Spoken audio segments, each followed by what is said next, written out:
જય માતાજી બધાને। તો ફ્રેન્ડ્સ, બાળકોને સાંજે ભૂખ લાગે ને એટલે ઘણીવાર બાળકો ગરમા ગરમ નાસ્તાની ડિમાન્ડ કરતા હોય છે। અને બાળકોની આવી ડિમાન્ડ આવે ને એટલે આપણા મમ્મીઓના મગજમાં વિચારો ચાલુ થઈ જાય કે એવું કંઈક બનાવીએ કે જે હેલ્ધી હોય, ટેસ્ટી હોય અને સાથે કોઈ પણ જાતની ઝંઝટ વિના ફટાફટ બની જાય। જો તમે પણ આવું વિચારતા હોય ને તો મને કમેન્ટ કરીને જરૂરથી જણાવજો। અને સાથે રેસીપી સારી લાગે ને તો વિડીયોને લાઇક કરીને ચેનલને સબસ્ક્રાઈબ કરવાનું જરાય ના ભૂલતા। તો આજે મારી સાથે પણ કંઈક આવું જ થયું હતું। તો અહીં હું 2 ઓછા તીખા લીલા મરચાંને એકદમ ઝીણા વાટી લેવાની છું। તો અહીં આપણે લાલ મરચાંનો ઉપયોગ નથી કરવાના, એટલે તમારા ઘરમાં જે રીતનું તીખું ખવાતું હોય એ પ્રમાણે લીલા મરચાં લેવાના છે। તો બસ અહીં લીલા મરચાંને એકદમ ઝીણા વાટી લીધા છે અને હવે પેનમાં માત્ર 1 ચમચી જેટલું તેલ ગરમ કરવા મૂકીશું। તેલ ગરમ થાય એટલે અડધી ચમચી જીરું અને અડધી ચમચી અજમાને હાથથી મસળીને ઉમેરવાનો છે। અને પછી આપણે જે લીલા મરચાં વાટીને રાખ્યા છે તે ઉમેરી દેવાના અને સારી રીતે સાંતળી લેવાનું છે। 30 સેકન્ડ જેટલું સાંતળીશું અને પછી અડધી વાટકી પાણી ઉમેરવાનું છે। સ્વાદ અનુસાર મીઠું ઉમેરીશું અને હવે મીડિયમ ટુ હાઈ ગેસની ફ્લેમ ઉપર પાણીને ઉકળવા દઈશું।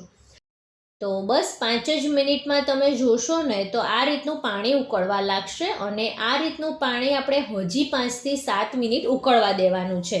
એટલે જીરું અને લીલા મરચાં જે આપણે પાણીમાં એડ કર્યા છે તેની સારી એવી ફ્લેવર આવી જાય। અને બીજી સાઈડ મારી ચા પણ તૈયાર થઈ ગઈ છે અને પાણીને ઉકળતા ફ્રેન્ડ્સ 5 મિનિટ જેટલું થયું છે। અને હવે આપણે જે વાટકીના માપથી પાણી લીધું હતું ને તે જ વાટકીના માપથી 1 વાટકી ચોખાનો લોટ લેવાનો છે। તો લોટને થોડો પાણીમાં ઉમેરતા જવાનું અને વેલણની મદદથી આ રીતે મિક્સ કરતા જવાનું છે, એટલે પાણીમાં લોટના કોઈ ગઠ્ઠા ના રહી જાય। તો અહીં ફ્રેન્ડ્સ, તમે બાળકોને આ રીતે સાંજની નાની એવી ભૂખ માટે અલગ અલગ લોટનું ખીચું બનાવીને પણ તમે આપી શકો છો। અને શિયાળામાં તો ગરમા ગરમ નાસ્તો ખાવાની ખૂબ જ મજા આવી જતી હોય છે। અને અહીં ફ્રેન્ડ્સ, તમને જો ખીચું થોડું ઢીલું ભાવતું હોય ને તો તમે અડધી વાટકી પાણીની જગ્યાએ 3 વાટકી પાણી લઈ શકો છો। અને જો તમને આ રીતે ખીચાના બાઈટ ભાવતા હોય તો અહીં બતાવ્યા પ્રમાણે તમે માપ લઈ શકો છો।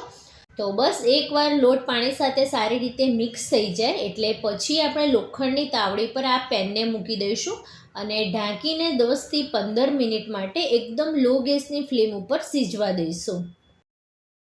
અને 10 મિનિટ પછી ફ્રેન્ડ્સ, તમે જુઓ ને તો સુગંધ તો ખૂબ જ સરસ આવી રહી છે અને સાથે જોઈને જ મોઢામાં પાણી આવી જાય ને એવું ખીચું તૈયાર થયું છે। તો બસ બાળકો ખાઈ શકે એ રીતનું ઠંડુ થાય એટલે આપણે સર્વ કરીએ। ઉપરથી થોડું સિંગ તેલ અને આચાર મસાલો સ્પ્રિંકલ કરીશું। તો ફ્રેન્ડ્સ, રેસીપી સારી લાગી હોય ને તો વિડીયોને લાઇક કરીને ચેનલને સબસ્ક્રાઈબ કરવાનું જરાય ના ભૂલતા। ફરી મળીએ આવા જ નવા વિડીયો સાથે। ત્યાં સુધી bye bye, thanks for watching.